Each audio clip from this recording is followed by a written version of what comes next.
Welcome back to Financial Freedom Hub. You know how we're always saying knowledge is a superpower? Right. Well, today, we're taking that idea to the next level. Okay, how? We're diving deep into Chapter 8, getting started from Rich Dad, Poor Dad. A classic. But we're not just going to, summarize it. We're going to pull out actionable steps. Love it. Because knowledge without action, useless. Like that gym membership you never use. Totally. So are we going to help people actually get financial fit? Exactly. And Rich Dad, Poor Dad starts with this idea.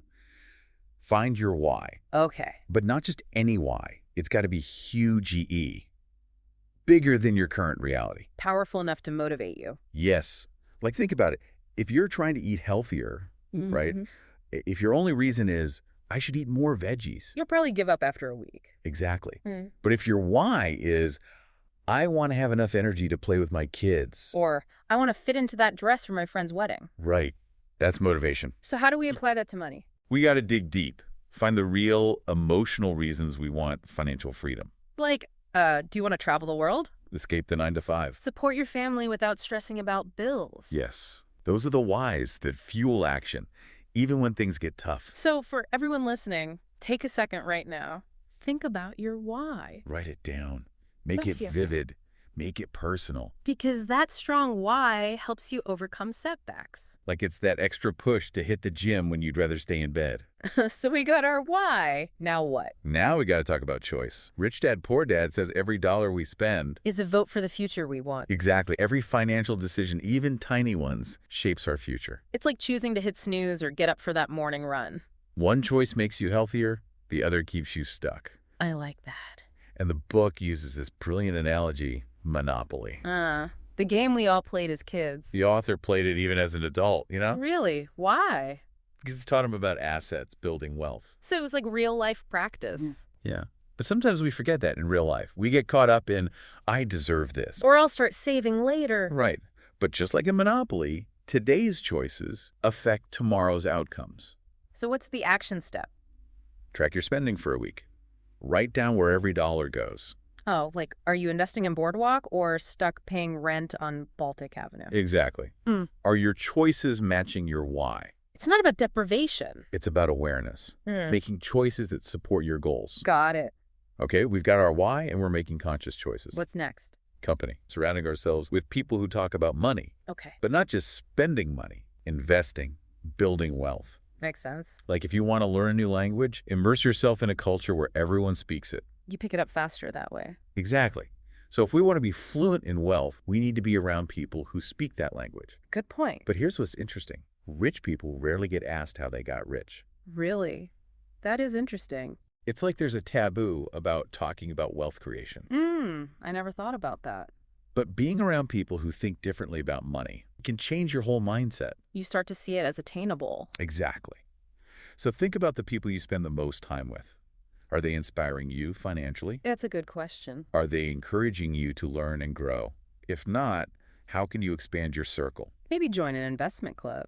Or, start a conversation about money with a friend who's also interested in building wealth. Right. The point is to find people who support you on your journey. Absolutely. Okay, moving on to number 4. Rich Dad, Poor Dad talks about mastering a formula. A formula for making money. Yeah, like a recipe. You wouldn't bake a cake by just throwing ingredients together, right? Yeah, you follow a recipe. Exactly. And the author, he took this weekend course on how to buy real estate foreclosures. That one course cost him a few $100, ended up making him millions. But it wasn't just the course, right? It was mastering the formula. He practiced, refined his skills. So he turned knowledge into action and wealth. Yes. So what's your formula going to be? What skill do you want to master? So many options. Real estate, online business, stocks. Find a course, a book, a mentor, something to guide you. Because in today's world, it's all about how fast you learn. You got to be a lifelong learner. Always upgrading your skills. Absolutely.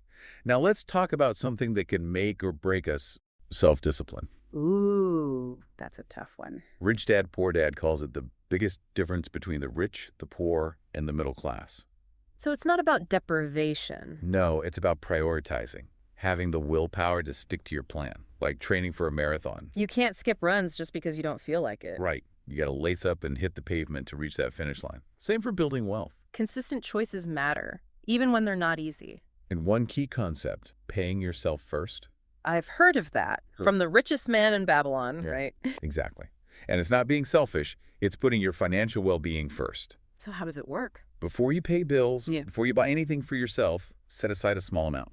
Even like $5 or $10? Even that, put it in a separate account. Like scheduling that doctor's appointment or coffee with a friend. You make it a priority. Yes.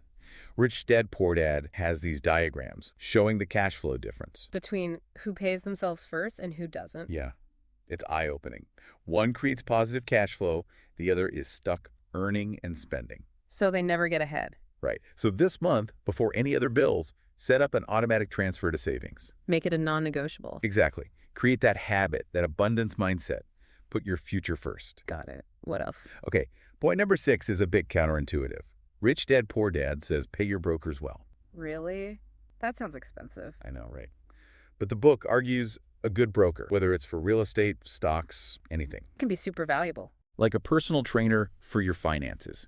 You pay for their expertise, their guidance. To help you achieve your goals faster. Exactly. And there's this story about the author's broker who helped him buy land for cheap. And then sell it for a profit. Huge profit. It let him buy his dream car way sooner. So a good broker can spot opportunities you might miss. Yes. So think about one area where you could use expert advice. Taxes, investing, whatever. Then find a reputable professional. Schedule a free consultation. See if they're a good fit. But it's not just about credentials. It's about trust, shared vision. Okay, got it. What's next? This one's a little tricky, but important. Rich Dad Poor Dad talks about being an Indian giver. Wait, isn't that phrase a little, outdated? You're right, it is. Yeah. We need to acknowledge that the term is based on harmful stereotypes and shouldn't be used. Okay, good. But what's the point the author's trying to make? He's talking about getting something for free, but in a smart investing way. Okay, I'm listening. He says sophisticated investors ask, how fast do I get my money back? And what do I get for free? So it's about more than just making a profit. Exactly. Let's Yeah. rephrase it in a more positive way. It's like buying something high quality with a lifetime warranty. I like that better. You're getting the item A&D, peace of mind. It's covered no matter what. So you get something extra. Right. So in investing, it's finding investments that return your initial capital. That also generate additional assets or income. That's it, like a lifetime warranty on your investment. Can you give an example? The author bought a condo in foreclosure, rented it out, got his money back in 3 years. And now he owns an income-generating asset. Exactly. Like buying a vending machine that just spits out profit. Okay, that makes sense. This week, brainstorm investments where you not only get your money back, but also gain assets. So things that generate ongoing value. Yes. Dividend stocks, rental properties, creating a digital product. Lots of possibilities. That's exciting. Okay, what else? Now for something fun. Luxuries. Rich Dad Poor Dad says use assets, not debt, to buy them. Oh, I like that idea. It's about breaking that cycle of borrowing. No more credit card bills for that fancy vacation. Nope. The book says build assets that generate income. And then use that income to fund your fun. Exactly. So you still get to enjoy nice things. But you're doing it strategically. Yes. Imagine you want a new phone. Mm-hmm. Instead of putting it on your credit card, you invest a small amount in dividend stocks. Over time, those dividends grow. And you buy the phone outright, debt-free. So you get what you want and build wealth. Exactly. Yeah. So this week, pick a luxury you want. And figure out how to acquire it using income from an asset. A rental property, a side hustle, It's about making your assets work for you. not the other way around. Love it. Okay, what else? All right, next up, role models. Rich Dad Poor Dad says, find your financial heroes. People who embody the success we want. Like mentors, but from afar. Study their strategies, mindset, approach. Like athletes idolizing their favorite players. Yes, they study techniques, training regimens. Not just admiring, actively learning. Exactly. And the book says heroes make it look easy, which is motivating. It's that if they can do it, so can I feeling. Exactly.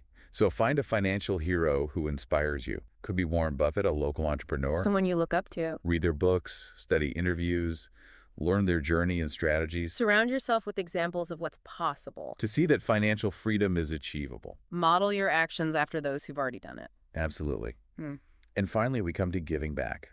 Giving back, how does that relate to finances?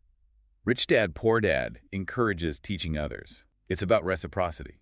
The idea that giving what you want attracts more of it. Yes, if you're generous with time and energy, people are more likely to be generous back. Makes sense. And it's not just money. It's sharing knowledge, skills, time. So teaching helps us grow, too. The author noticed his wealthy dad gave money A&D education. His other dad, educated but struggling, mostly gave time and knowledge. Interesting observation. And his wealthy dad's generosity, especially with money, seemed to create abundance in his life. So it's like a virtuous cycle. So this week, find one person you can share your financial knowledge with. A friend with debt, a family member starting to invest, anyone. Doesn't have to be complicated.